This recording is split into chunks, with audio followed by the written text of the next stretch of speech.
আসসালামু আলাইকুম সুপ্রিয় দর্শক, চলে আসলাম আগামীকাল 10ই মে রোজ রবিবারের সর্বশেষ আবহাওয়ার খবর নিয়ে। আজকের এই বিশেষ আবহাওয়া আপডেটে আলোচনা করব দেশের কোথায় কোথায় বৃষ্টি হতে পারে, কোন বিভাগে কালবৈশাখী ঝড়ের আশঙ্কা রয়েছে, তাপমাত্রা কতটা কমতে পারে এবং বঙ্গোপসাগরের সর্বশেষ পরিস্থিতি নিয়ে। তাই ভিডিওটি শেষ পর্যন্ত দেখুন। বাংলাদেশ আবহাওয়া অধিদপ্তরের সর্বশেষ তথ্য অনুযায়ী পশ্চিমবঙ্গ থেকে উত্তর বঙ্গোপসাগর পর্যন্ত একটি লঘুচাতির বর্ধিতাংশ বিরাজ করছে। এর প্রভাবে দেশের বিভিন্ন অঞ্চলে মেঘের পরিমাণ বৃদ্ধি পাচ্ছে এবং ধীরে ধীরে বজ্রবৃষ্টি ও দমকা হাওয়ার সম্ভাবনা তৈরি হচ্ছে। বিশেষ করে আগামীকাল 10 মে সকাল থেকে রাত পর্যন্ত দেশের একাধিক বিভাগে বজ্রসহ বৃষ্টির সম্ভাবনা রয়েছে।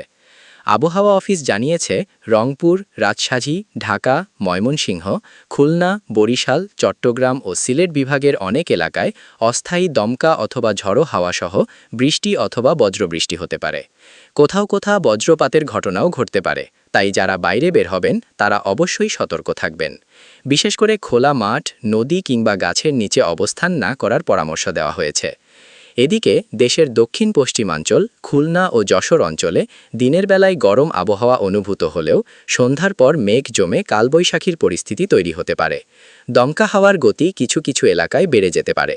হঠাৎ ঝড়ের কারণে বিদ্যুৎ বিচ্ছিন্ন হওয়ার সম্ভাবনাও রয়েছে, তাই আগাম প্রস্তুতি রাখার অনুরোধ জানানো হয়েছে।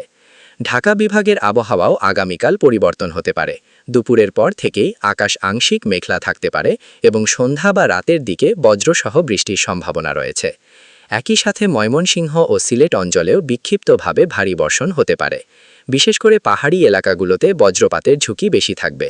চট্টগ্রাম বিভাগে সমুদ্রের প্রভাবে আর্দ্রতা বেড়ে গেছে, ফলে কক্সবাজার, সন্দ্বীপ, হাতিয়া ও উপকূলীয় এলাকাগুলোতে দমকা হাওয়ার পাশাপাশি মাঝারি ধরনের বৃষ্টি হতে পারে। জেলেদের গভীর সাগরে যেতে নিষেধ না করা হলেও সবাইকে সতর্কতার সাথে চলাচল করতে বলা হয়েছে।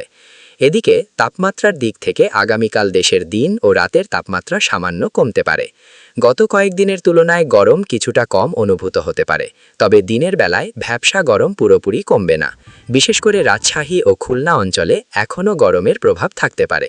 সর্বশেষ তথ্য অনুযায়ী দেশের বিভিন্ন অঞ্চলে আজ সর্বোচ্চ তাপমাত্রা 36 ডিগ্রি সেলসিয়াসের আশেপাশে রেকর্ড করা হয়েছে।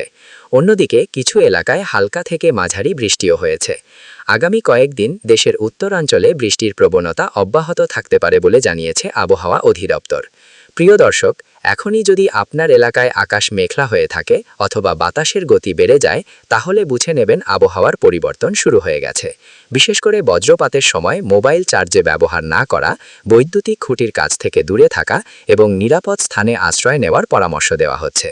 ভিডিওটি ভালো লাগলে অবশ্যই লাইক করবেন, শেয়ার করবেন এবং প্রতিদিনের সর্বশেষ আবহাওয়ার আপডেট পেতে আমাদের চ্যানেলটি সাবস্ক্রাইব করে পাশে থাকা বেল আইকনটি অন করে রাখুন। সবাই ভালো থাকুন, সুস্থ থাকুন। আল্লাহ হাফেজ।